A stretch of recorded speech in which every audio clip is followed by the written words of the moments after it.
having to replace staff can be a very, very expensive problem. So when you invest in them, they'll stay longer, and it will also transcend to the members and the clients. Ultimately, they will become better fitness professionals, and they will serve your members much, much better. It's about $3,000 per employee to replace them on acquisition, development, and retention. So, invest in your people.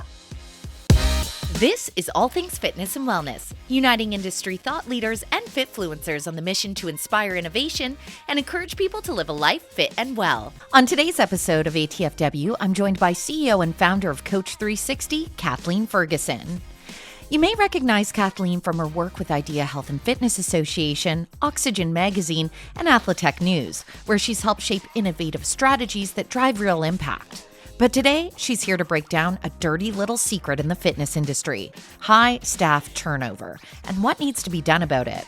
On the episode, we get into why investing in the growth and development of fitness coaches isn't just good practice, it's essential for retention and better member experiences.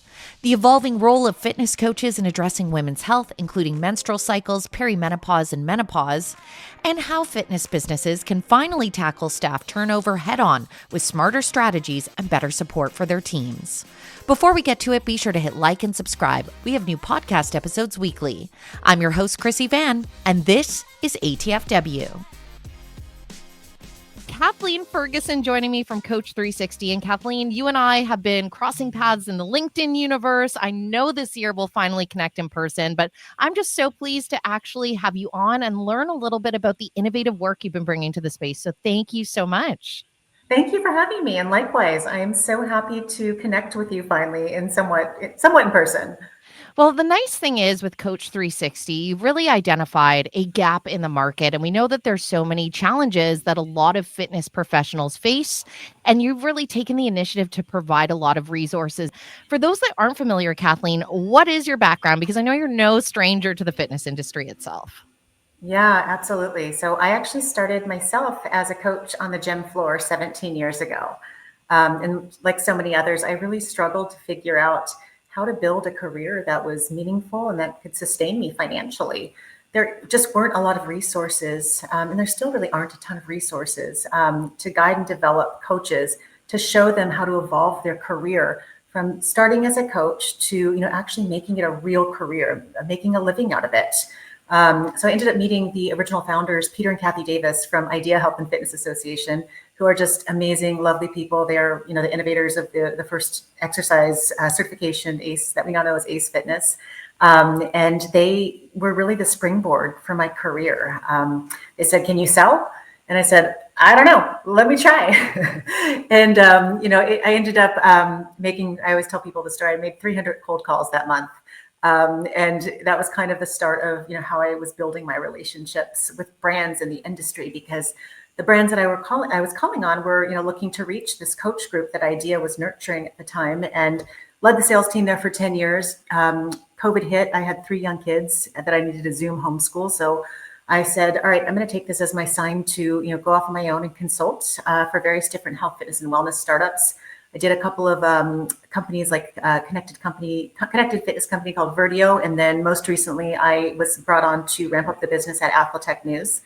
But then last January, I woke up one day. I had been, going through this whole life coaching situation and really kind of assessing and evaluating my purpose in this industry and, what I wanted to do. And everything led back to coaching and how important and essential this particular persona within our industry is in guiding the health and wellness of consumers worldwide. And I couldn't understand why there really wasn't anything that was really created to help them in terms of a media platform to help them with things like burnout, career development and guidance, career evolution, finding mentors, finding jobs. That was the big one, right? We all know that, one of the most critical challenges right now in our industry is the staff turnover for these clubs and studios. So, how could I combine these things? So I ended up building a media platform to serve the health, fitness, and wellness coach and instructor. I talk about things that are relevant to fitness, wellness, health span, business of coaching, technology and innovation that's going to help drive their business efficiencies. And of course, needed to build a staffing piece to go along with that to connect them to the right career opportunities. So we have built that, and that's kind of the background on how Coach 360 came about. I really enjoy people that recognize that moment where you're like, I know I'm in the right field, but I'm not quite aligned with exactly the direction. There feels like a piece missing. And then you have that aha and make it happen. And for yourself, the thing that's interesting is exactly churn is a huge problem. There's a lot of people that go through their schooling and then they don't have the immediate success. Just seeing people exit the doors, which when you already have labor shortages in the equation, not the best news for Right. operators. That's an added stress. So, because you have such a pulse of those that are working on the floor in these facilities, what are kind of the most common concerns or reasons behind the churn? I know you mentioned briefly as like an overview in your intro there, addressing burnout and getting Sure. business, but really get a bit more granular about what those issues are. Yeah, so I'll start by saying coaches and instructors take a job within a facility, usually based on what is the pay, is it convenient in terms of location and timing, and what are the benefits. But they stay because of the company culture and the community. And that starts at the top. So I think the biggest issue and the reason for this incredible amount of churn that we're seeing is that coaches don't necessarily feel recognized and appreciated. Clubs and studios, and I'm starting to see this more. I'm having so many conversations with owners and operators that are doing it right. They're investing in the education and the growth and development of their coaches and instructors, which is so important because when you invest in your people, and this is transcends every industry, right? You know, Oh, this without this is this question. is not just fitness. When you invest in your people, they stay with you because you're showing them a path to be successful. And there's so many brands that are doing it right. And then there's a few that I talk to every now and then. I'm like, oh, I'm not surprised that you have, 100% turnover rate that you replace your staff every year. But a lot of them are doing it right. So I think number one is that invest in your people. It will pay off in dividends because they will stay with you longer. It's about $3,000 per employee to replace them on acquisition, development, and retention. So this will save you money by investing in your people. Obviously, having to replace staff can be a very, very expensive problem. So when you invest in them, they'll stay longer, and it will also transcend to the members and the clients because they will become better fitness professionals, and they will serve your members much, much better, by investing in them. I think the other piece is community. People stay for community. They want to feel like they're a part of something bigger, a family. And, a lot of these coaches and instructors, if you do simple things like create workshops, create events where they can learn and grow together. These things go a long way in building that community, and they don't require a lot of time, energy, financial investment or effort. It's just as simple as putting together, something for, a small workshop or a small educational session for them to learn together. So I think, those two things would be, areas, that the owners and operators could really lean into to increase their retention rates. Yeah, without question. And it's interesting. Another element is really just how much the roles of coaches and instructors have changed from the consumer side and what they look toward them for. Because for yourself, starting 17 years ago, we know what the climate was like. People wanted Yeah. to get shredded and lose weight. And that's what we were advertising, that's what we were selling. But the conversation of what our spaces are about have changed tremendously. And there's that huge focus on it being part of preventative healthcare. So, talk to me a little bit about how the coaching climate is receiving that, embracing that, because now you have consumers that are coming in, and it was Eric Malzone I had on recently that kind of pointed it out as well, where they're like, oh, I'm having gut issues. How do I go about that? And they're looking because they're not getting it in our health systems, unfortunately, or it's taking a very long time. And we know after COVID, we have a big responsibility in taking charge of our own preventative health. Yeah, absolutely. I mean, I think that the landscape has shifted tremendously just in the past few years. We've now seen rise of gym as clinic. That's obviously a huge trend that many club studio owners and operators are capitalizing on in terms of creating these new streams of revenue to create this more holistic approach. But on the education side, just to speak to the coaches and trainers, the education has shifted, to a point where, it's no longer enough to address your client from the aesthetic physical fitness perspective. Today's clientele wants to be addressed at that holistic level. And that was honestly, kind of the concept behind naming the company Coach 360, because today's coach needs to really have that 360-degree approach to how they interact with their client, how they educate their client, how they train their client. It's mind, body, and spirit. We're now seeing certifications that are specifically for fitness professionals addressing mental health.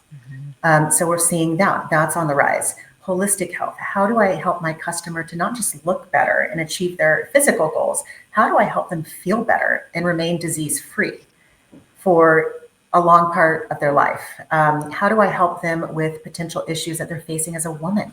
Now we're looking at, how do we help women in different phases, life stages? It is about time, by the way. That's like a space that I watch tremendously. And I'm just like, well, it took us long enough. Women's health, what a thought. Yeah, I mean, it's beyond to just, the perimenopause and the menopausal coaching and training that goes on. Now we're actually looking at, okay, well, maybe we want to look at how we're training women when they're on their periods, because we don't feel this. And I said it, periods. Yeah, I know that makes a lot of people. On a group of podcasts, I joined lifts, and I was all about this, and I was like, yeah, our periods are this. I was like, because the thing is, not to interrupt you, but yeah, no, please. I want to thank and praise the Gen Z influencers, because they were actually the ones that got the ball rolling. And I feel like they look to us at millennials, Gen X, and we're like, what the fuck were we thinking? And the fact that we're in this little shell of shame. You're like, it's life. If you have a mother, guess what? She also had a period, and that's how you came to life through the whole cycle. So get used to it. We're talking about it. Yeah, absolutely. And just to touch on that, I think normalizing, that kind of, that language is, it's something that also needs to happen. We're addressing women's health, but we do need to normalize that language. I said periods on stage a few months back, and I saw multiple people in the crowds quiver with discomfort. Ludicrous, but you're not wrong. Right. But I mean, I guess the point is, I remember, when I was, maybe a teenager and I was training, for, various different athletics. And when I was on my period, I was told to just muscle through it, toughen up, and that's just not how it works anymore. Now we're looking at cycle syncing. Now we're leveraging technology to make sure that we are providing custom programs for women at different points in their cycle. And this is so, so important. So, to speak to your overall question, the level of education and the advancement in education that coaches and instructors can go after and actually consume is much more comprehensive than it used to be. We are serving the consumer and the clients as a whole person, not just at the physical level. And I think that's the big difference that we're seeing, on this, rise to holistic health. Yeah, it's the things that they're demanding. And obviously through Coach 360, elements like yourself, you're helping your coaches, your fitness instructors rise to that occasion, because it's going to quickly be the rule, not the exception to the rule. We're seeing that shift happen in real time. But obviously another element is that the consumer behavior has changed. We know, for example, Gen Zs want the buffet of fitness, which could pose challenges if you're coming from the sales side and onboarding new clients. So how have your strategies shifted that you're helping to instill in people that you're coaching? So a couple different things. You touched on Gen Z, and I think that this is the data surrounding Gen Z and how they're consuming their fitness is just so important for everyone to look at. Gen Z is now known as Gen Active, Gen Wellness. They make up the largest population of the world. So we need to address how they're consuming their fitness. 67% of them are consuming their fitness inside the gym and outside the gym. So if we want to capture that market, it's really important that we understand that the Omnifitness approach is the way that we need to look at this. It's not one or the other, it's both. So, facilities, we're starting to see, of course, they're digitizing their fitness offerings. Anyone from big box gyms like Planet Fitness down to boutique fitness offerings, we're seeing a digital version of what they can offer so that they can meet their customer where they are. And I think that's so important. On the coach side, just to speak to kind of what we're doing to help with capitalizing on that trend, is that we're offering coaches a platform to create small groups. So not only do we provide on Coach 360's marketplace a staffing component to help them find jobs, we understand that today's coach will likely have something they do outside of the club and studio facility. They likely have an independent business. We see it all the time. Coaches that are working in an Orange Theory, maybe they have a macro counting group that they do. So we actually created a group platform on there to help support the business of independent coaching. So they can go on now and they can create these groups. we funnel in leads through third-party strategic partners, and then they take it offline, and however they deliver their content or their LMS system, that's up to them. But we support kind of that Omnifitness approach, and we see a lot of support from the studios and clubs in this method, because a lot of them actually support their coaches in having these outside ventures, because they understand, guess what, if this coach is coming in and they're a rock star instructor and they are training 12 people that don't belong to this facility, they're going to bring those people in, because those people are going to say, how do I become healthier and fit and more fit? What exercise should I do? Oh, well, let's come to my class. I teach on, Monday, Wednesday, and Friday, whatever it is. So they're going to be actually an attraction for these people who are, in their outside training groups. So I think we're going to continue to see, how, kind of facilities and independent coaches are going to be more synergistic in how they work together. Yeah, it's one of those elements that they are they are the face of your brand. At the end of the day, a lot of people that are your repeat clients when it comes to retention, it's because they are loyal to an instructor. So maybe talk to me as well about how important it is to instill the understanding from an operator standpoint of the value that their coach and fitness instructors bring. Because sometimes I've interviewed different instructors in the past that basically don't feel like they're really included as a huge part of the continuum, or are an afterthought. And at the end of the day, I actually consume a lot of boutique classes where I get, as a consumer side, I'm like, it's the instructor that kind of makes it. It's so true. And just to touch on that for a second, I had one instructor at Core Power Yoga that I went to for years. And when he left, I followed him. And it wasn't a Core Power Yoga studio. It was like some random hot yoga studio that was 10 miles from my house. I was going to say probably inconvenient, but you're like, worth it. But he was so good. And I felt like as a client, I could not get the same workout necessarily with other instructors. So to your point, there are a lot of people that feel that way. And they build a bond with their instructor that, basically they'll follow them anywhere. So to your point, I think more clubs and studios are starting to recognize this. And I'm seeing, especially in boutique fitness, they are creating paths to grow to start as an instructor and then work your way to leadership. So I'm starting to see this more and more, and I'm writing about it a lot, because I think that those types of career opportunities need to get out there, and they need to be seen by instructors, because ultimately, again, they might take a job because of location and pay, but they're going to stay because you're investing in them as a career professional and showing them a path to success. So I think the more that owners and operators can look for ways to take those rock stars, keep them there, and advance them within that organization, that's going to be kind of the secret to the success and ultimately client retention as well. Yeah, and I know in the beginning of our conversation, we kind of talked about some of the sins that will not be named, what gyms or what boutiques you've experienced it, but the ones where you automatically were kind of like, oh, that didn't surprise me at all. Where are they going wrong? Like, I know you talked a little bit about what's important to do in regards to culture and the rest of it, but what would you say some of the sins are? Because I'm sure when you're coaching people, you probably hear a lot of firsthand experience where you're like, this was the deal breaker, or this is what made me not just walk away from a job, but a career path, which is wild when you think when people are getting into coaching or instructing, they've invested in themselves to get there in the first place. So it says a lot if somebody then decides to just completely walk away and out the door. Sure. Yeah. So I guess I would say some of those sins, and I'll just give you an example without naming names, but one of the organizations I talked to had basically told us they didn't want their coaches and instructors having any resources to career growth and development, because they didn't want them to get better. They didn't want them to get better because they were fearful that that person would leave them and that they would have to replace that person. So I would say that the sin there is that they're treating these people as if they're disposable. These are, professional, skilled, certified individuals, and they deserve a chance to, kind of advance themselves in their career, because ultimately these coaches are not getting into the industry because they want to make $1 million. They're getting in because they're passionate advocates for others' health, fitness, and wellness, and they want to help people.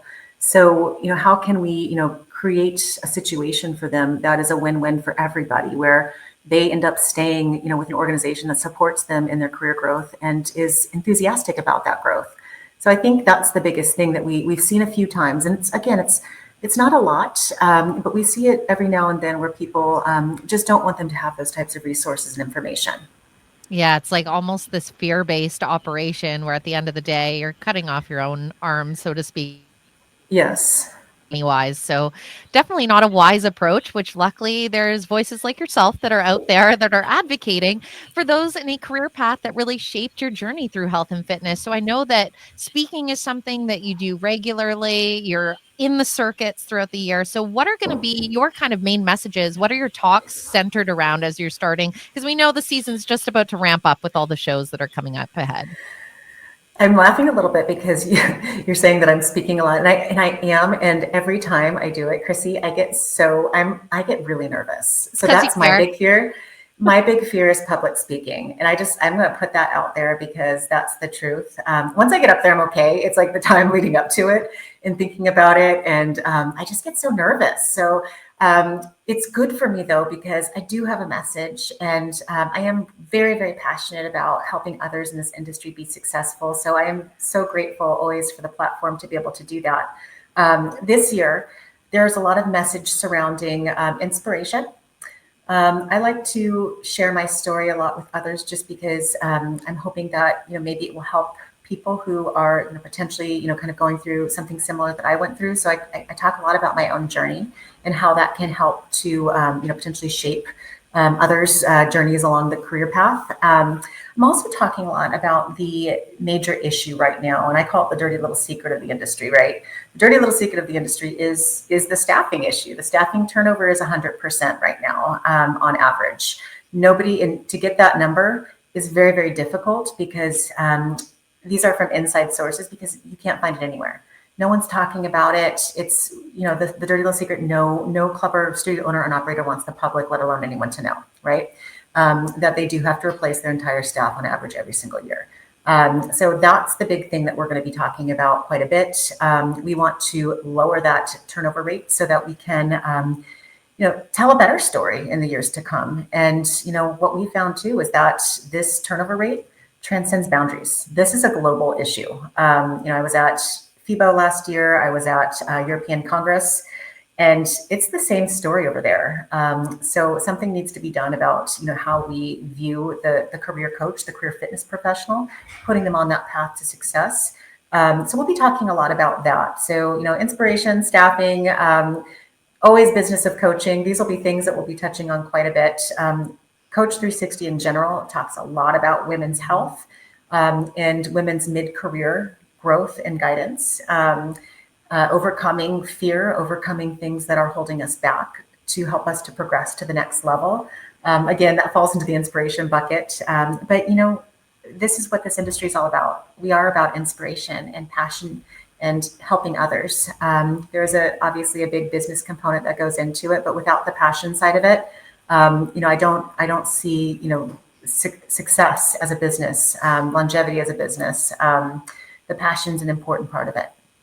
Yeah, I really feel like that's the thread of what calls people into this space because at the end of the day, if it is a part of your life, fitness in general, we've understood for ages what's now actually being preached from the marketing side, the social, mental, physical component. It's like it if it's part of your life. And I think that's the root of the why for most people for wanting to share it. So without giving away what your talks kind of emulate, what is the big nugget from your journey that really you notice illuminates or sparks something in someone else when you do get onto that stage that you're nervous to get on and start sharing? Gosh, I guess the big nugget would be the fear piece. And, we touched on this a little bit earlier, but I sought out a life coach back in 2023. And I can tell you right now, I never thought that I would be doing what I'm doing right now at the end of 2023. Never thought it would be possible to have traveled like I did in 2024, to have launched my own business. I didn't think it was possible because I was living in a state of complete fear. I was held back by it. I was stifled by it. I had been told for so many years, by, kind of various different people I had worked for that I wouldn't be able to do it. It was too hard.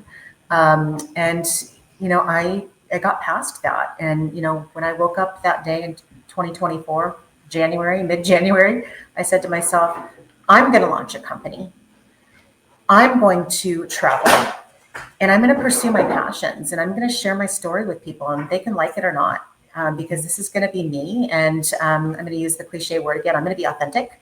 And that's a promise that I'm going to make to my community. But I was determined to launch a business to support the business of health, fitness, and wellness coaches and instructors. And that's the nugget. That's the takeaway is that, fear is always going to stifle your growth.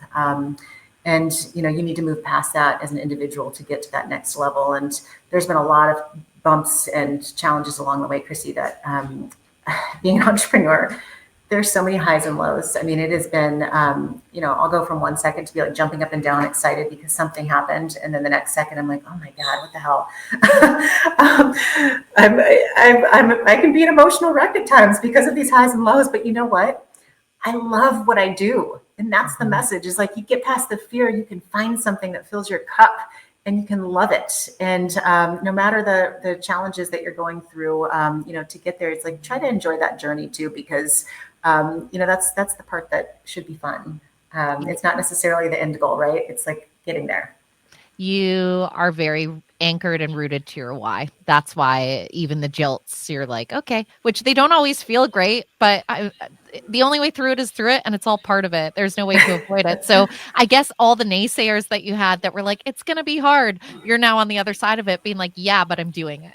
And that's the best part of it all. And I think that's the most important part of it all. Kathleen, I do have one question that's unrelated to fitness industry, but I saw your LinkedIn post about it. And I was like, I think it was in your bio just saying, so you had not traveled out of the country until that point? Okay. Isn't that crazy? Like, to me, I'm just like, how magically wonderful. So I have to, like, what was that experience like? Because I've been, blessed just through like different life choices that I've traveled quite a bit. I couldn't imagine that feeling in this phase of life to get this experience. So I need to just hear what that was like for you. I mean, this goes back to when I set goals in 2024. I had no idea. I just knew I wanted to travel. I didn't know how I was going to do it. And then my best friend calls me on like February 4th and she's like, do you want to go to London with me in 3 days? And I was like, no, wait a minute. Yes, I do want to go to London with you. She's like, because my husband's going to pay for the whole thing. He wants to, give it to me for my birthday. And we're going to go to Peloton Studios and we're going to do 6 classes. I had the best time. I mean, I don't know if I'm manifesting this stuff or what, but I ended up going to London randomly, like 3 days after I was asked. Then FIBO came around, which just was an incredible experience in itself. Was able to, fly into Paris, took the train into Cologne. And, it was exhilarating. I did it all by myself. And I caught the bug. I want to do more. But what was really cool was just going to, FIBO and European Congress and learning from, just a global perspective, some of the issues that they were facing in the industry. They're not so far off. I mean, their education is a lot more standardized in terms of instructor training and coach education. But there are a lot of similarities. There's a lot of passionate health and fitness professional consumers actually that attend these shows. So I guess what it was like was, you used the word magical. It was magical, and I want more.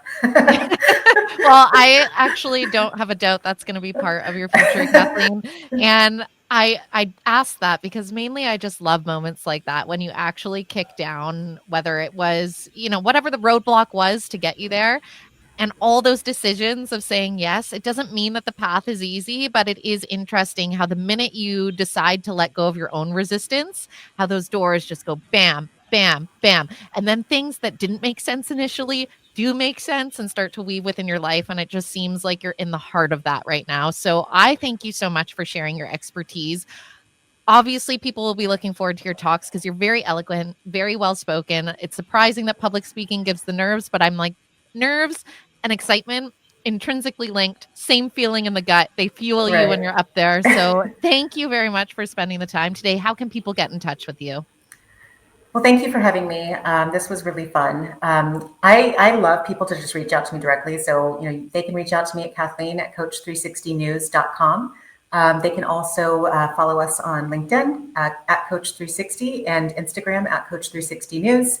I'm happy to support anyone in their journey in health, fitness, and wellness coaching, or if they need help with finding a coach. I'm pretty much an open book. So reach out to me and I'd be happy to work with you. Brilliant. And if you're enjoying us in your ears, as podcasting is often the case, we'll have all that info in the show notes so that you can catch up with Kathleen. Thank you so much for your time today. Thanks, Chrissy. You've just listened to the All Things Fitness and Wellness podcast, hosted by Chrissy Van. Be sure to hit like and subscribe. We have new podcast episodes weekly featuring industry insiders and influencers. Together, we're on a mission for everyone to live a life fit and well.